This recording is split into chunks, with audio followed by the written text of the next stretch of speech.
Եվս մի դրույթ կա, որ ասում Հայաստանի համար վտանգ չի ներկայացնում։ Հայաստանի համար Հայաստանի ամեն քաղաքացու նկատմամբ վտանգ է ներկայացնում, որովհետև իշխանությունը այլևս մենօրը արտաքին հարաբերությունների հանձնաժողովում էլ գրեթե առանց թաքցնելու են արձանագրում, որ պարտավորություն են վերցնում երկու կողմերը, որ Հայաստանը, այսպես ասեմ, վերցնում է պարտավորություն, որ որևէ տարածքային պահանջ, որևէ ռևանշիստական, որևէ այլ նկրտումով այդ փաստաթղթում մետի կոչվում էր actors, գործող անձիկ։ Այսինքն նույնիսկ Գեգամ Մանուկյանը, Մարինա Ղարամանյանը ոտքի կանգնեն կամ որևէ հարցազրույցում ասեն, որ մեր կարծիքով Արցախը պետք է լինի անկախ, դա արդեն այդ փաստաթղթի խախտումը չի բացառվում, որ երեկոյան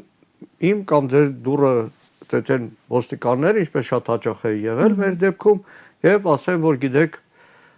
մենք պետք է գնանք ոստիկանատուն։